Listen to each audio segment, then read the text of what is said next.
yang siltap itu ditahan sampai 6 bulan, itu terjadi di Banten. Padahal uangnya ada.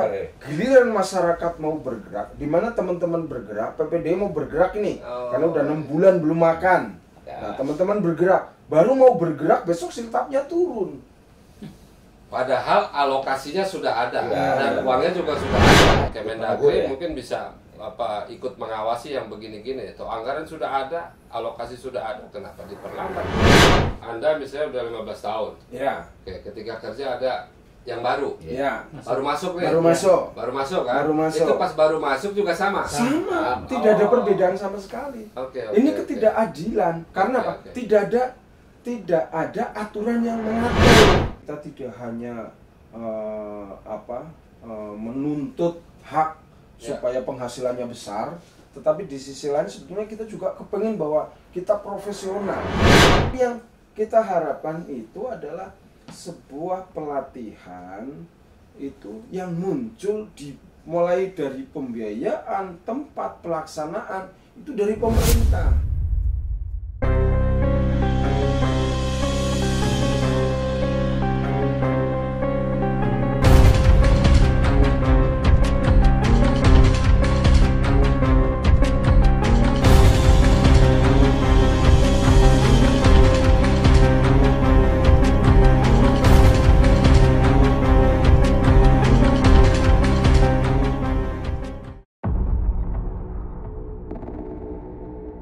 Masa kerja perangkat desa tetap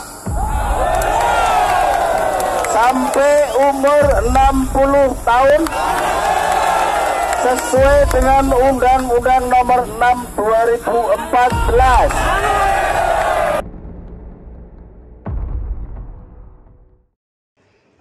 Assalamualaikum warahmatullahi wabarakatuh. Salam sehat untuk kita semua, teman-teman dimanapun berada. Teman-teman, hari ini kita diramaikan oleh isu, diskusi, bahkan lebih jauh mungkin soal tuntutan. Dari mana datangnya? Ini dari aspirasi langsung dari desa. Ada dari kepala desa, perangkat desa, dan seterusnya. Mereka mengajukan sejumlah ide, gagasan, pikiran, dan bahkan aspirasi agar bisa diperjuangkan oleh pemerintah dan Dewan Perwakilan Rakyat. Seperti apa aspirasi mereka sebetulnya dan kenapa mereka mengusulkan itu, dan bagaimana pula istilahnya para aparatur desa ini memperjuangkan soal ini. Sekarang kita sudah kedatangan tamu yang luar biasa. Ini dari Persatuan Perangkat Desa Indonesia, PPDI. Betul ya, Kang? Betul. PPDI. Ini salah satu tokoh-tokoh PPDI. Mudah-mudahan mereka bisa mewakili organisasi besar PPDI. PPDI ini Persatuan Perangkat Desa Indonesia yang organisasinya menyebar ke berbagai desa di seluruh Indonesia. Terima kasih, Kang, ini bisa hadir di sini. Ini dari Banyumas. Ini dari Banyumas. Siapa, Pak? Selamat Mubarak, Ketua PPDI Kabupaten Banyumas. Kabupaten Banyumas, Jawa Tengah. Pak dari Kuningan, Surhani, Ketua PPDI Kabupaten Kuningan. Ini dari Kuningan. Yang dari mana, Pak? Alhamdulillah saya dari Kabupaten Ciamis sekaligus sebagai Ketua PPDI Kabupaten Ciamis. Ini adalah ketua-ketua PPDI di beberapa kabupaten. Teman-teman, kita ingin eksplor, sama-sama ingin menggali sebetulnya apa sih yang diaspirasikan atau disampaikan oleh teman-teman PPDI tentang perbaikan perangkat desa atau perbaikan kemajuan di desa. Mungkin saya mulai dari Pak Mubarok. Siap. Ya, Pak Mubarok, ini sebetulnya apa latar belakang yang membuat teman-teman PPDI seluruh Indonesia terus berjuang untuk memperjuangkan aspirasinya? Ya. Jadi begini, dari beberapa kajian kami di Persatuan Perangkat Desa Indonesia melalui musyawarah daerah, musyawarah provinsi, dan musyawarah nasional kemarin, kita sudah mencari beberapa permasalahan yang ada di desa. Dan permasalahan yang sangat utama selama ini adalah permasalahan masalah status. Pertama status. Oke. Jadi kita tahu bahwa selama ini perangkat desa itu melaksanakan tugas dan fungsi pemerintah. Kita membuat surat keterangan, kita membuat KTP, itu adalah fungsi dan tugas pemerintah. Nah, di samping itu kita juga mengelola dana negara. Ada dana desa, ada ADD, itu adalah dana negara. Banprop termasuk Betul. banprop. Ya. Nah, kita lihat bahwa di dalam peraturan tentang keuangan yang berhak mengelola dana negara itu kan tidak semua orang bisa mengelola dana negara. Ya, betul. Nah, di sini itu uniknya perangkat desa. Perangkat desa yang sudah melaksanakan tugas dan fungsi pemerintahan, ya, tetapi statusnya nggak jelas. Yang disebut status nggak jelas apa, Pak? Gini, kalau kita bicara status kan gini. Jadi di ASN contohnya, aparatur sipil negara, itu jelas di situ bunyinya. Ya. Terdiri dari apa saja? Oh, ada PNS, ada P3K. Ya. Nah, kita perangkat desa masuk kemana? PNS bukan, P3K bukan. Lah, terus Oke. apakah perangkat desa sekarang menuntut PNS? Tidak, karena kita beda dengan PNS. Ya. Apakah perangkat desa sekarang menuntut adanya menjadi P3K? Jelas tidak, karena tidak mungkin kita setiap tahun tanda tangan kontrak. Seperti itu. Nah, tetapi yang diharapkan itu apa? Nah, bayangan status yang bayangan dibayangkan status itu kan kira-kira seperti kayak ini. Jadi ada pengakuan dari pemerintah terhadap keberadaan teman-teman perangkat desa. dalam bentuk Kalau profesi kita sudah jelas, profesi kita perangkat desa, tapi status kepegawaian kita nggak ada. Di Kemendes nggak tercantum, di Kemendagri tidak ada. tapi di undang-undang disebut Tapi di undang-undang disebut. Nah, ini yang unik. Makanya kita undang-undang desa sudah ada, tetapi status kepegawaian kita tidak ada. Sehingga apa? Sehingga apa memang perlu ada status ya gitu? ya, jadi status ini diharapkan ada pengakuan terhadap kinerja perangkat desa selama ini. Nah, di samping itu juga kalau kita sudah punya status yang diakui oleh pemerintah, secara otomatis ke bawahnya kan kita sudah menjadi lebih nyaman, ya, lebih otomatis akan lebih diperhatikan, Pak. Nah, sekarang bayangkan yang disampaikan teman-teman di bawah, bahwa posisi sekarang teman-teman bekerja yang 20 tahun dengan yang baru masuk itu gajinya sama.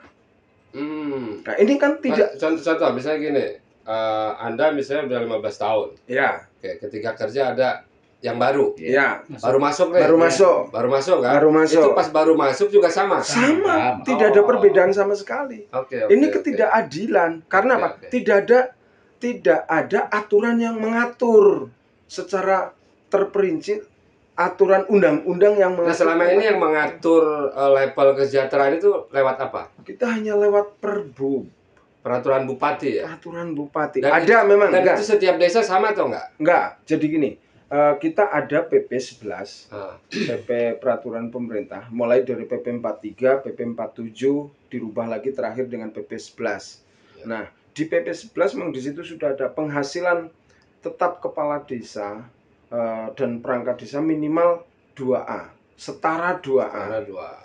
Nah, di situ memang ada pengakuan untuk teman-teman kepala desa sekian, sekdes sekian, perangkat desa yang lain sekian.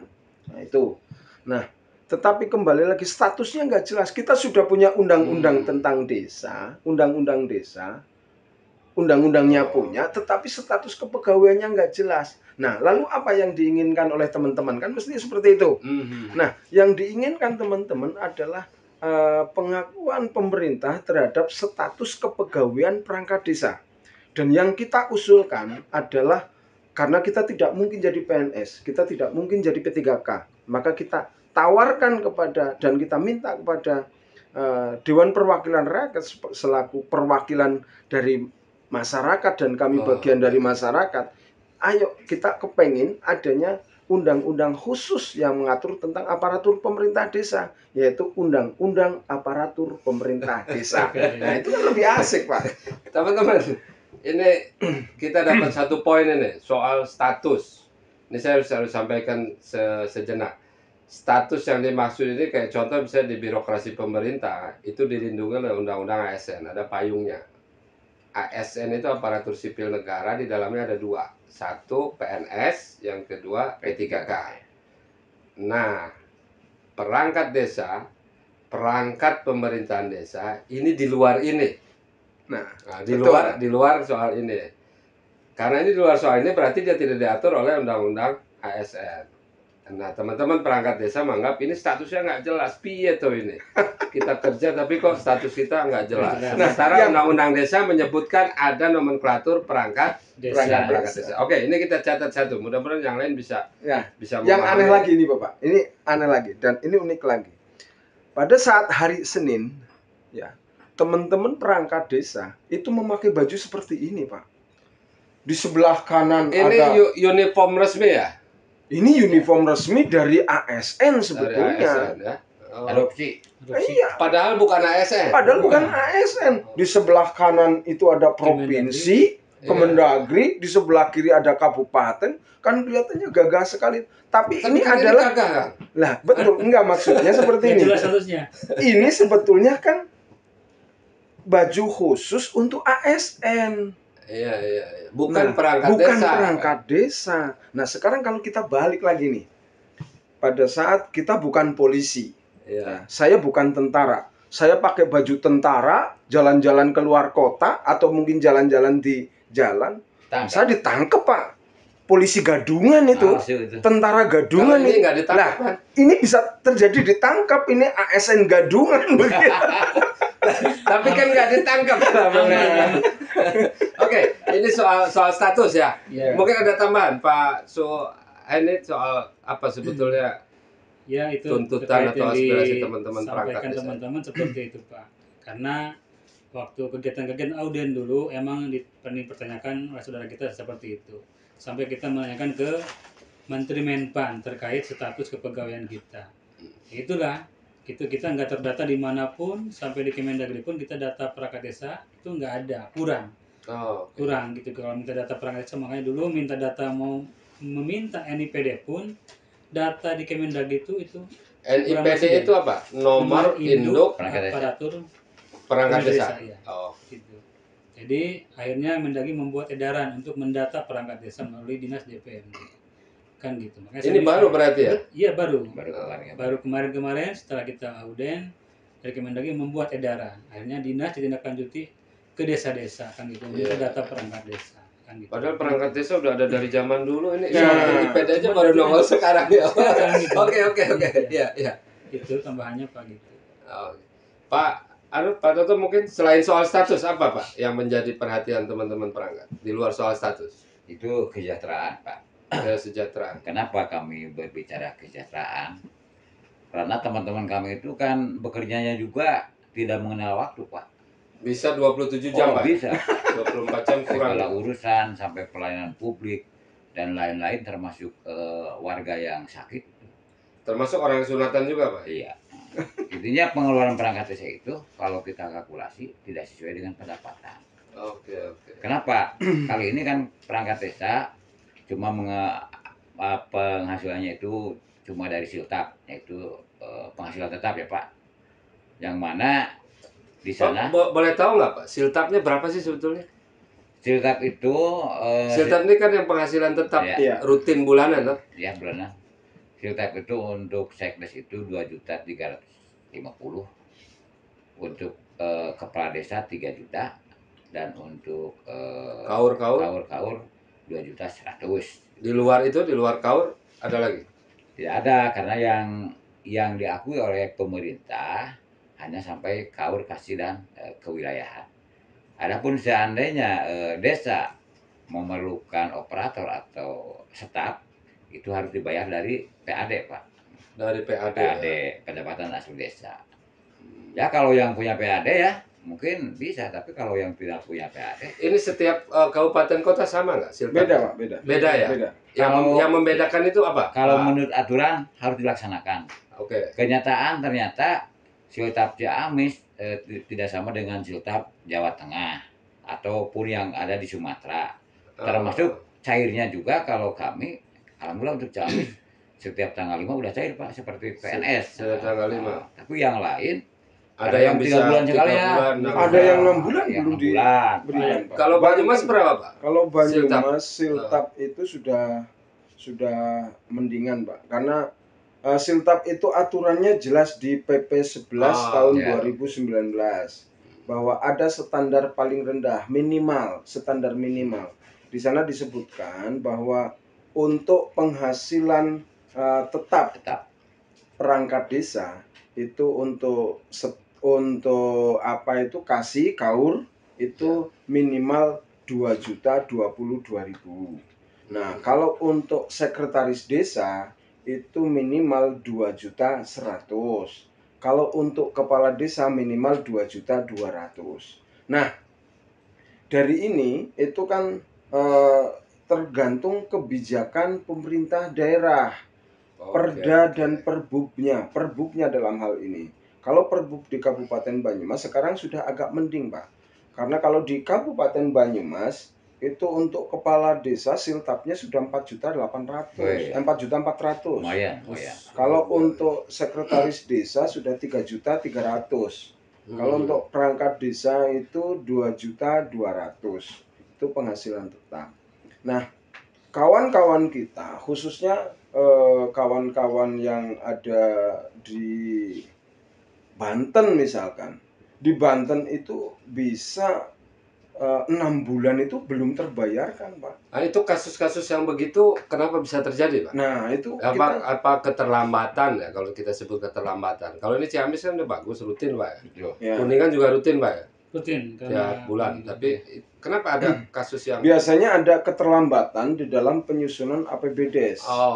Nah, keterlambatan dalam penyusunan APBDes itu kan tidak semata-mata hanya kesalahan dari teman-teman perangkat. Kadang-kadang nilai nilai ADD-nya, pagu ADD yang akan dikeluarkan oleh pemerintah daerah kadang-kadang juga terlambat.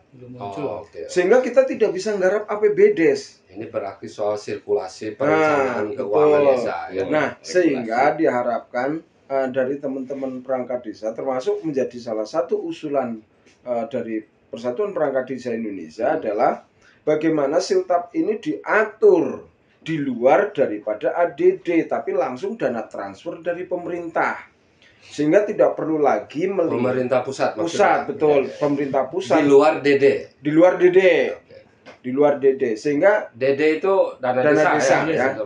Ini di luar dari dana desa, sehingga nanti tidak akan muncul lagi permasalahan pembayaran penghasilan tetap yang sampai 3 bulan. Tambahan jadi Pak, masalah regulasi siltap intinya memang seperti itu, tapi banyak sekali pemerintah daerah ya, ini saya tidak akan disebut namanya. Ketika pemerintah pusat sudah menerang per untuk siltap, ternyata ada yang juga ada yang lain kepada pembangunan yang lain-lainnya. Ternyata siltap istilahnya dibelakangkan Pak. Itu ada beberapa kasus. Digantung dulu lah ya. Karena ada mungkin karena nggak ada yang narik-narik Pak, jadi tergantung. Pohon matang aja maka kalau nggak ditarik nggak jatuh juga. Harapan kami pada Pak, ke depannya pembayaran siltap itu saya mohon mengadopsi kepada gaji yang ada di ASN, termasuk aturannya. Gitu, jadi jangan sampai saya udah 20 tahun dah mengabdi, kemudian si Bapak 5 tahun, siltapnya sama. Jadi keinginan kami itu dari PPDI, semuanya itu mengadopsi kepada aturan yang sudah ada, seperti aturan ASN. Seperti itu Pak. Oke, teman-teman, ini luar biasa. Ini ternyata soal isu kesejahteraan juga menjadi perhatian penting dari teman-teman perangkat desa. Pertama tadi soal status, supaya kedudukan rasa nyaman juga terpelihara. Istilah lain itu ya undang-undang atau pemerintah yang mestinya melindungi lah status teman-teman perangkat desa ini. Yang kedua soal kesejahteraan. Nah ini Pak soal yang lain. Enggak, menyambung tentang tadi masih masalah penghasilan Pak. Jadi kita penghasilan itu kan sudah diatur di dalam PP 11 tahun 2019. PP 11.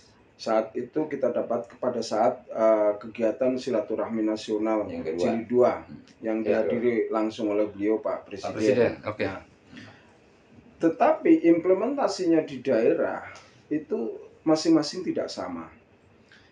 Bahkan sampai hari ini teman-teman kita masih ada yang mendapatkan siltap 500.000, 900.000, itu jauh di bawah apa yang sudah ditetapkan di dalam. Itu di mana kejadian begitu? Di Aceh masih seperti itu. Masih ada yang begitu? Masih ada. Termasuk mungkin desa-desa terpencil kali ya, yang nggak terkontrol ya, yang nggak terekam ya. Terekam. Nah, tadi yang disampaikan Pak Toto bahwa ada juga yang siltap itu ditahan sampai 6 bulan, itu terjadi di Banten. Padahal uangnya ada. Giliran masyarakat mau bergerak, di mana teman-teman bergerak, PPD mau bergerak ini, karena udah 6 bulan belum makan. Nah, teman-teman bergerak, baru mau bergerak besok siltapnya turun. Padahal alokasinya sudah ada dan uangnya juga sudah ada. Mestinya sudah ada. Ditahan lah gitu kan tertahan. Mungkin maksudnya itu untuk ujian kesabaran kali Pak. Bisa jadi supaya kita lebih atau sabar. atau mungkin teman-teman perangkat desa ini sekali makan 6 bulan sekali. ya tapi kan gini, mestinya itu kan hak gitu. Kalau hak itu kan sudah otomatis mestinya kan. Ini kan ada sesuatu yang mungkin saya kira ini harus jadi perhatian juga pemerintah, terutama pemerintah pusat Kemendagri mungkin bisa ikut mengawasi yang begini-gini. Itu anggaran sudah ada, alokasi sudah ada, kenapa diperlambat turunnya? Mohon maaf, ini bisa mengganggu spirit kerja dari teman-teman perangkat desa. Nah Pak, ini ini soal isu lain.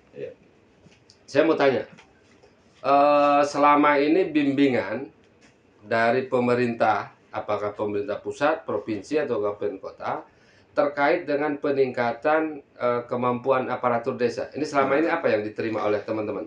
Nih, ini juga merupakan salah satu usulan teman-teman PPDI, di mana kita kepengen sebuah profesionalisme kerja. Jadi kita tidak hanya menuntut hak supaya penghasilannya besar, tetapi di sisi lain sebetulnya kita juga kepengen bahwa kita profesional. Perangkat desa itu sekarang sudah dituntut dengan profesionalisme karena kita juga mengelola dana yang tidak sedikit. Iya, betul. Nah, sampai miliaran lah. Betul. Sementara saya kira tidak ada sekolah khusus perangkat desa, belum ada Pak. Nggak ada ya? Belum ada. Wah, ini menarik ini. Ya, sekolah khusus untuk perangkat apapun desa. Apapun namanya lah ya. Ya, apapun namanya nggak ada. Sehingga otomatis sumber daya manusia dari aparatur pemerintah desa ini juga kan bervariatif. Nah, keinginan dari teman-teman perangkat desa, teman-teman PPDI itu juga kepengen bagaimana dia bisa mengelola keuangan dengan baik, bagaimana bisa memberikan pelayanan, pelayanan, membuat program kerja dengan baik, merencanakan dengan baik. Apalagi sekarang zaman IT kan, semua serba elektronik. Nah, itu kan saya kira pemerintah pusat dalam hal ini bisa melihat bahwa ada keinginan dari teman-teman yang seperti itu, ayo disupport. Kita minta Pak, ayo biar disupport teman-teman itu bisa lebih profesional. Yang endingnya nanti kan pelayanan terhadap masyarakat itu bisa meningkat baik begitu. Kalau di Kuningan misalnya contoh Pak Suhani, itu yang diterima perangkat desa terkait dengan misalnya pelatihan-pelatihan BIMTEK itu biasanya soal apa aja yang? Kalau di Kabupaten Kuningan paling yang sering diinikan oleh perangkat desa paling profil desa, Siskedes kan gitu. Itu yang diajarkan, yang dilatih. Aplikasi keuangan, Prodexel kan itu aja. Gitu yang jadi hal-hal yang berkaitan dengan administrasi dan manajemen pemerintahan. Itu cukup atau merasa kurang? Ada perlu yang lain lagi, pelatihan yang lain? Sementara itu cukup. Kalau mengikuti mah dari berbanyak perusahaan pengennya ada berbagai aplikasi, belum lagi dari daerah, si Pandu, si Dakep, dari Dukcapil aja berapa, ada 4 gitu si Dakep, si Peluk mungkin ya. Isi administrasi kependudukan si Dakep gitu, ada si Dakep gitu. Itu setahun bisa berapa kali aja apa? Yang saya pegang aja hampir 12 aplikasi. Enggak, itu untuk pelatihan bimbingan teknis setahun itu bisa berapa kali? Setahun sekali kalau setahun sekali. aplikasi per bidang. Tapi mungkin begini Pak, jadi dari dari berbagai aplikasi dan kita harus belajar, ya itu rata-rata diprogramkan oleh pemerintah desa. Apa yang diprogram itu maksudnya? Contoh begini, jadi apakah anggarannya mulai dari dianggarkan sendiri oleh pemerintah desa. Yang kita harapkan pemerintah itu punya anggaran khusus ini loh untuk pelatihan perangkat desa. Itu kan kalau yang seperti yang tadi teman kita sampaikan, itu kan anggaran kita yang mengatur, kita membuat dari anggaran yang kita terima, kita sisihkan, ayo ini untuk anggaran pelatihan. Ini anggaran itu. Jadi bukan dari pemerintah, tidak disiapkan oleh pemerintah. Bukan disiapkan misalnya dari Kemendagri atau dari Pemprov atau dari kabupaten. Jadi perangkat desa tinggal ikut aja gitu. Enggak, bukan seperti itu. Nah, yang kita harapkan pemerintah itu menyediakan mulai dari menyediakan anggaran, terus menyediakan sistem, jenis pelatihan. Oke. Nah, ini menarik ini. Pak, kalau di Ciamis Pak Toto, kondisi training atau pelatihan dengan yang selama diterima ini apa aja biasanya? Kalau daerah kami Pak, intinya ada yang dinamakan yaitu peningkatan kapasitas Pemdes. Peningkatan kapasitas. Isinya apa itu Pak? Isinya tadi udah diutarakan, ada aplikasi. Kemudian ada istilahnya kita melihat atau studi banding kepada desa-desa yang sudah maju, Pak. Kemudian ada lagi saya mengharapkan, karena walaupun bagusnya pekerjaan kalau tidak didasari dengan kedisiplinan, saya kira kurang baik. Kami harap ada lagi seperti dulu. Waktu orde baru ya, ada kegiatan kalau jadi perangkat desa itu harus mengikuti suskalak. Jadi suskalak. Jadi suskalak itu kursus pelaksanaan untuk kedisiplinan. Itu nggak ada. Sekarang nggak ada yang begitu ya. Sekarang dihapus. Jadi perangkat desa itu kadang-kadang tidak tahu apa itu balik kanan atau apa itu balik kiri. Apa itu format, jadi tidak tahu karena tidak ada sistem seperti itu.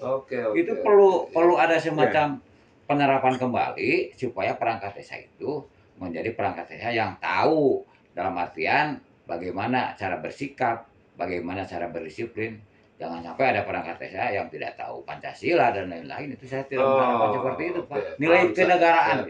Pak, ini kalau saya simpulkan kira-kira begini, Pak. Ya. Yang diterima oleh perangkat desa, pelatihannya lebih banyak pelatihan teknis operasional untuk mengoperasikan aplikasi. Ya. Betul ya? Betul. Itu yang lebih banyak. Tetapi yang tadi disebut Pak Toto soal membangun watak, karakter, mental, apalagi ideologi belum ada. Artinya belum ada polanya. Belum ada. Terus belum ada polanya. Yang ketiga terkait dengan contoh Pak. Ini contohnya. Bagaimana perangkat desa bisa memanfaatkan inovasi kreativitas, itu juga nggak ada.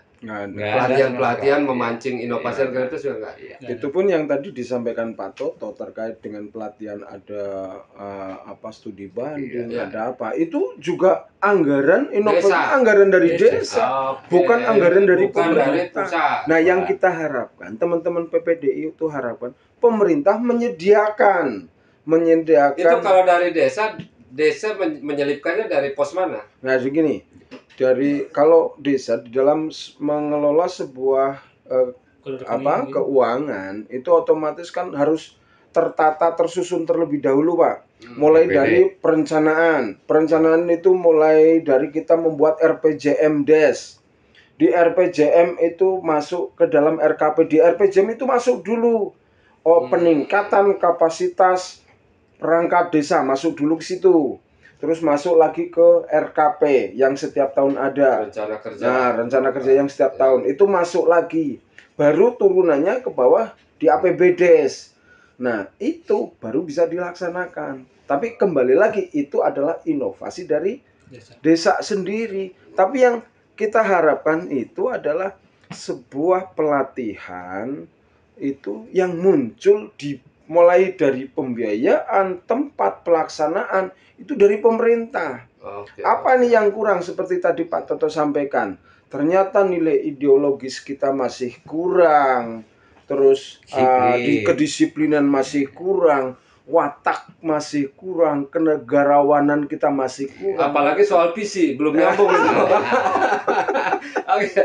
Teman-teman, ini luar biasa ya, meskipun kita ngobrol singkat, kita dapat beberapa poin penting selain soal status dan kesejahteraan, tapi ternyata ada satu yang sangat penting lagi, yaitu hari ini pemerintah belum punya pola atau sistem yang efektif untuk meningkatkan kapasitas atau kompetensi dan kemampuan profesional perangkat desa. Jadi menurut saya ini agak mengkhawatirkan juga, agak mengerikan juga. Kok dana desa sudah turun dari 2014, tapi kok tidak diimbangi oleh satu sistem yang bisa menjamin peningkatan kualitas aparatur desa. Padahal majunya Indonesia adalah karena majunya desa. Dan majunya desa adalah karena peningkatan kualitas kapasitas aparatur desa.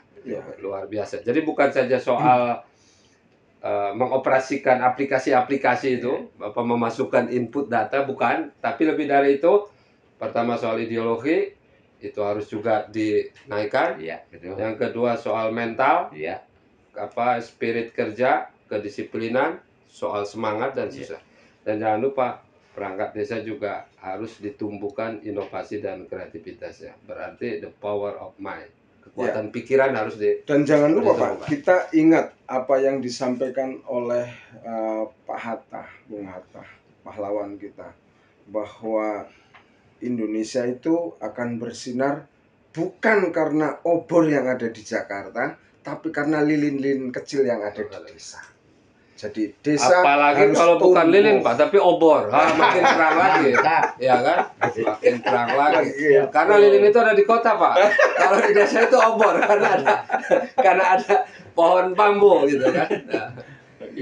Oke, ini terima kasih banyak teman-teman, Pak Toto, Pak Suhaini, Pak Selamat Mubarak. Selamat Mubarak.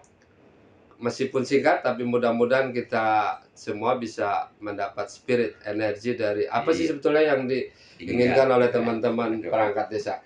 Teman-teman, kalau waktunya panjang, pasti kita bisa mengeksplor lebih dalam, tapi meskipun singkat, kita sudah mendapatkan beberapa clue informasi yang penting untuk kita semua.